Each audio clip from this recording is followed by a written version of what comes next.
Hello lovely people, welcome back to my channel. I hope you are all well. Welcome back to another installment of, oh my goodness, I'm seeing this tour so late into its run. If you didn't see my last video, I went to see I Should Be So Lucky and it doesn't have long left on its tour, and this video is about another show that is in the same predicament. In fact, they finished on the same day. If you want to know my thoughts and feelings on Drifters Girl, stick around and we'll get into it in 2 whole seconds.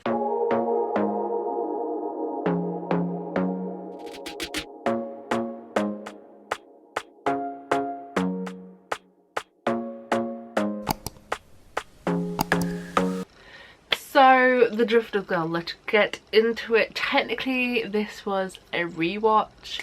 I actually saw the show when it was at the Garrick in 2022. I looked through all my past lists. I was like, surely. I started with last year. I was like, surely it wasn't that long ago. 2022. Long time ago. Or at least it feels it.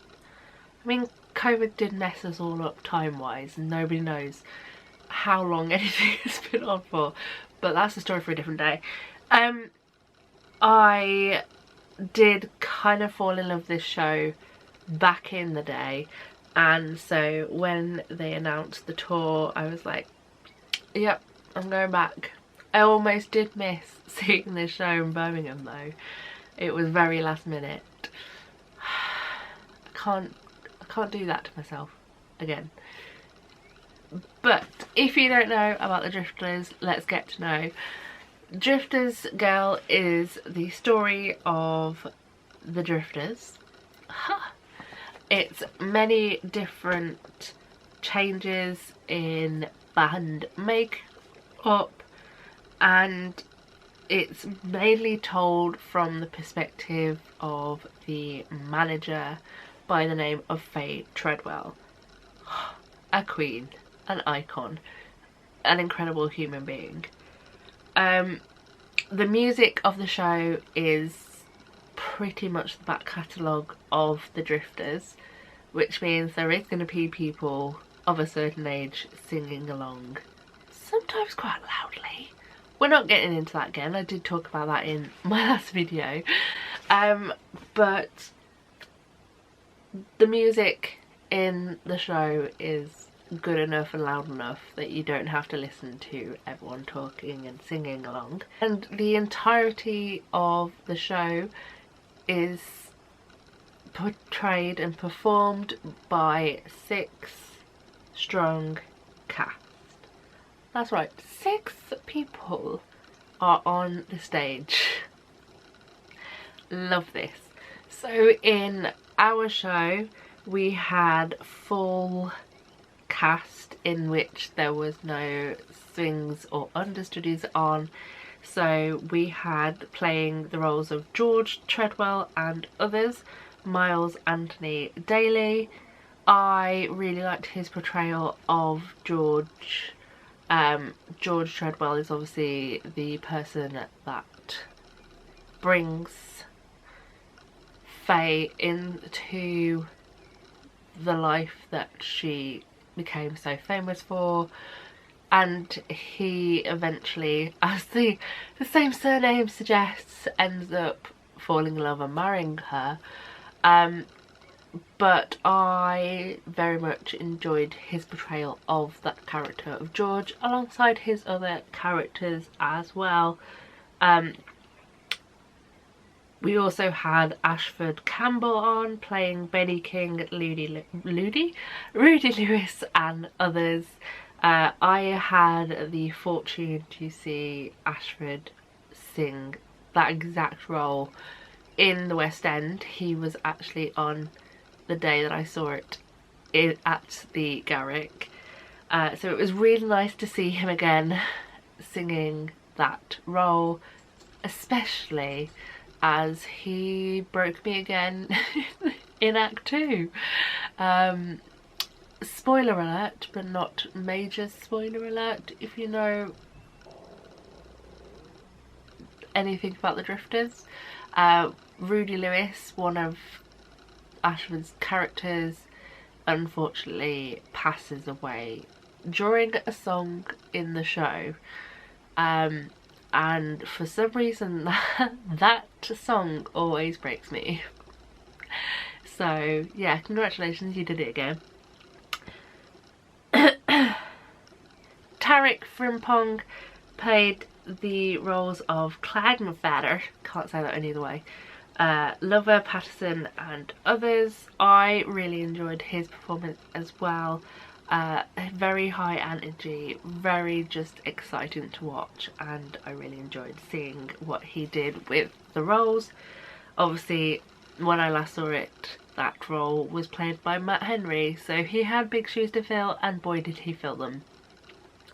Finally, in the Drifters quartet, we had Daniel Haswell, who played Johnny Moore, Gerhard Thrasher and others. I last saw Daniel in the Ain't Too Proud musical, which was about the Temptations, so it was kind of fun slash funny to see him in now in two shows about very important groups. But again, I really enjoyed his performance. The quartet were something special. They are pretty much on stage or backstage for the entirety of the show. I don't think any of them get much of a rest, but they are all literally incredible. Going on to the female in the cast, we have first Girl. That is their character name.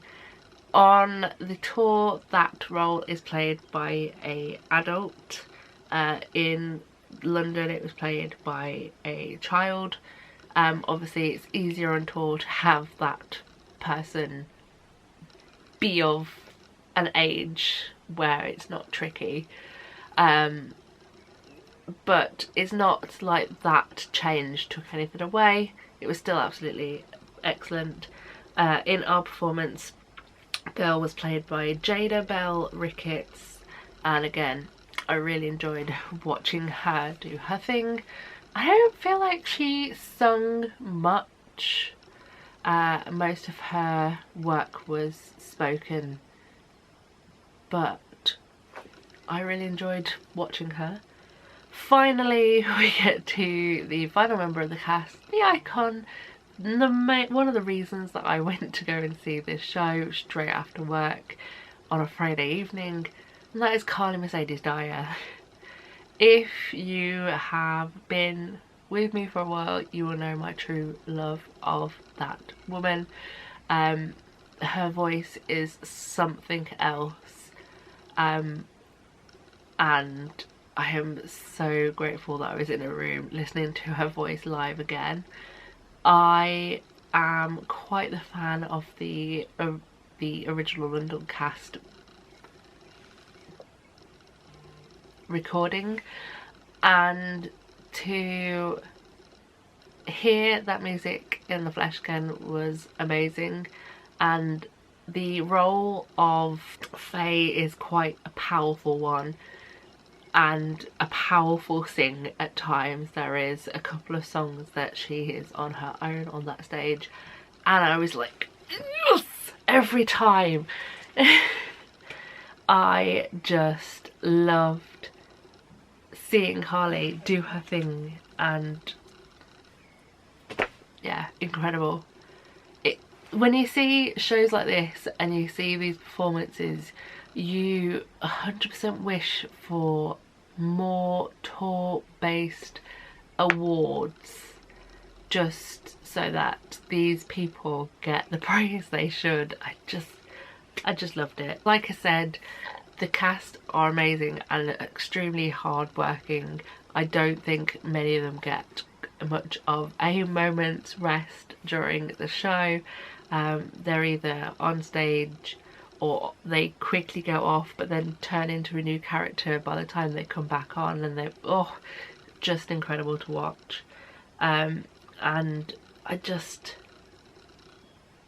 that group of six are something special. Creatively and away from the cast, I feel like they've taken most from what was on at the Garrick and brought it out on tour.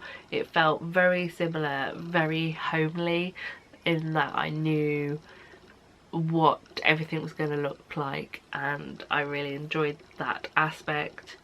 I also really quite enjoy when they do that and they have more of a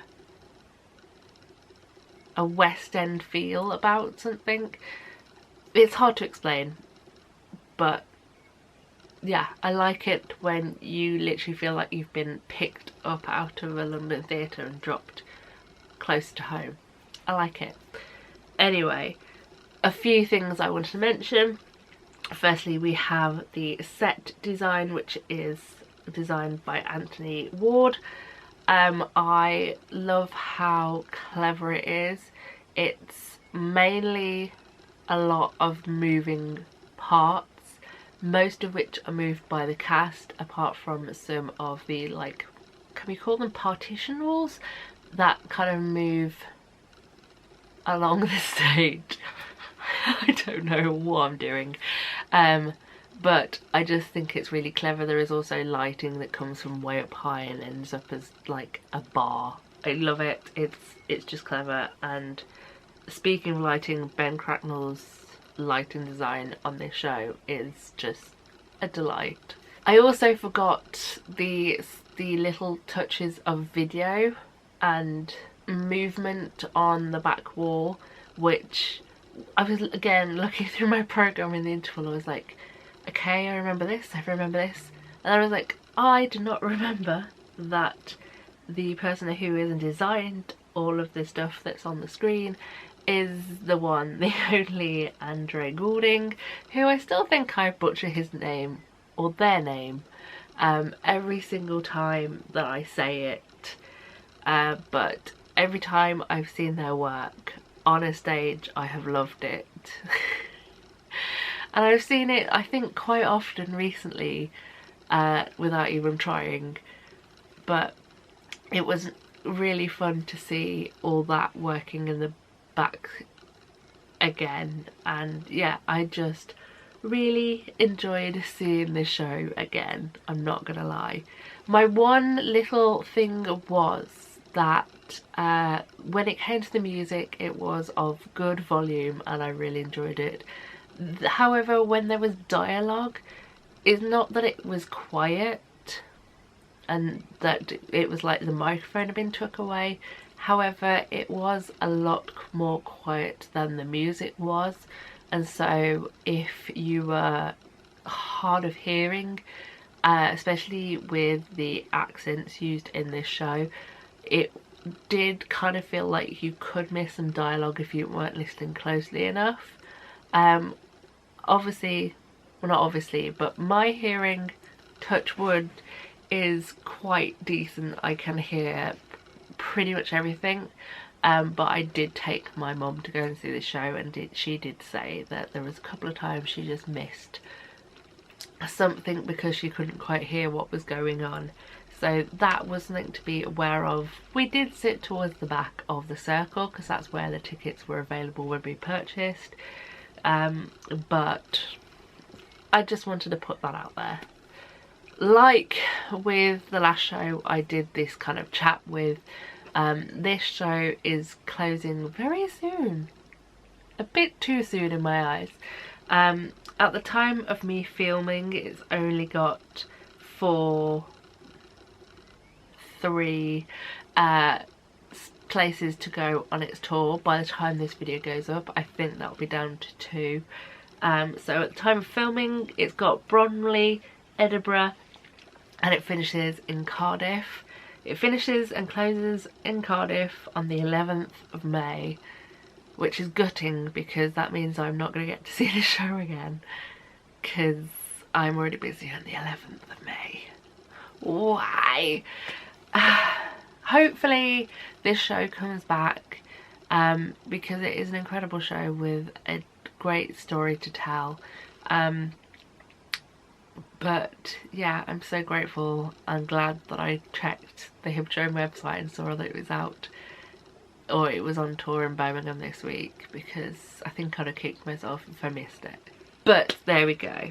Go and check this show out if it comes to you in its last few weeks of the tour. Please come back again, Drifters Girl, we love you. But there we are, there we go, all done and dusted. I'm going to silence myself because my throat actually really hurts. I'm quite with cold and I've been talking for a good hour now, so I think that's time to call it quits. But I love you all lots. Thank you for watching this video. Congratulations if you got to the end. But all that's left to say is so long, farewell, auf Wiedersehen and adieu. Goodbye.